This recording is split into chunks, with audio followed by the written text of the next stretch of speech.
ఇల్లు కాలిందని ఒకడు ఏడుస్తూ ఉంటే ఇంకేదో కాలిందని ఏడిచిండట. అది పొన్నం ప్రభాకర్ గారికే వర్తిస్తుంది. ఇప్పుడు ఆర్టీసీ కార్మికులకు వారి ఉద్యోగ వేతనాల గురించి కానీ వాళ్ళ డిమాండ్ గురించి కానీ వాళ్ళు సమ్మె నిర్వహిస్తూ ఉంటే, అందరూ ధర్నాలు నిర్వహిస్తూ ఉంటే శాంతియుతంగా ఎవరిని ఇబ్బంది పెట్టట్లే. ట్రాఫిక్ రూల్స్ని కానీ పోలీస్ నిబంధనలకు అతీతంగా వాళ్ళే చేయట్లే. శాంతియుతంగా సమ్మె నిర్వహిస్తూ ఉంటే పొన్నం ప్రభాకర్ గారు హరీష్ రావు గారు వెనక ఉండి మరి బీఆర్ఎస్ పార్టీ వాళ్ళు రెచ్చగొడతా ఉంటే వాళ్ళందరూ బస్సులు బంధు పెట్టుకొని మరి చెప్తా ఉంటే చెప్పడానికి కొంచెం సిగ్గుండాలి మంత్రి పొన్నం ప్రభాకర్ గారు.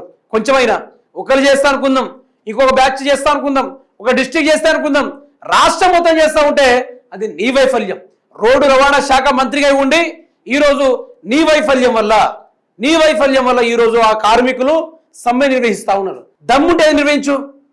ఎన్నికల ముందేమో పరదా అంత హైట్ల మేనిఫెస్టోలు పెట్టి మీకు చంద్రమండలం పైన 3 గుంటలు ఇస్తాం, జూబ్లీ హిల్స్లో మీకు లేనిపోని ఇల్లు కట్టిస్తామని చెప్పి ఆశలు కల్పించి ఇప్పుడేమో అనుకోండి బీఆర్ఎస్ నడిపిస్తారా? మీకు ఒక్కడే చెప్తున్న కాంగ్రెస్ పార్టీ వాళ్ళందరికీ ఈరోజు బీఆర్ఎస్ పార్టీ పేరు తెలుసుకుంటున్నారు కాబట్టి అంతో కొంత ఉన్నారు మీరు.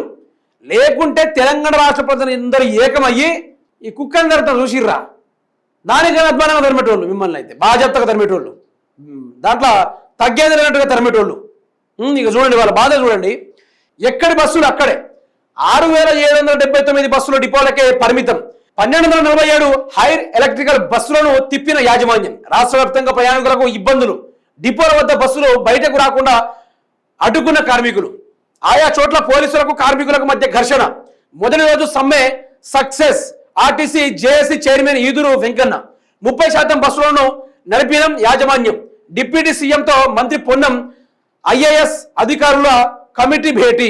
ఎవరైనా ఇప్పుడు వాళ్ళు ఏం చెప్పిర్రు, ఆర్టీసీ కార్మికులు ఏం చెప్పిర్రు అంటే, మాకు ఏదైతే మీరు మేనిఫెస్టోలో పెట్టిన 32 కండిషన్లు ఏవైతే ఉన్నాయో వాటిని మీరు నెరవేర్చాలి అనేది వాళ్ళు చెప్పిర్రు. దాన్ని బట్టి వీళ్ళు ఏం చేసిర్రు, వాళ్ళ డిమాండ్ నెరవేర్చాలి కదా. మీకు చూపెడతా వాళ్ళు ఏం చేసిర్రు.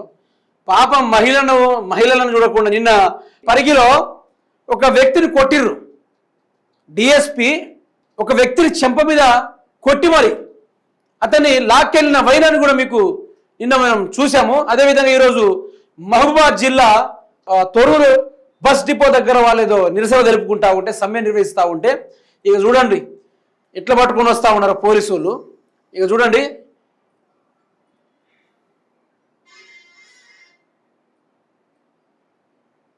అంత అవసరమే వచ్చిందని నేను అడుగుతున్నా.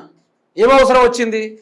ఈరోజు పోలీసు వాళ్ళు కాంగ్రెస్ మీద ఎవరైనా అగ్రెసివ్గా ఏదైనా చేస్తే వారిని గుంజుకొని పోతున్నారు తప్ప ఈరోజు గంజాయి వ్యాఖ్యలు పట్టుకుంటలేరు.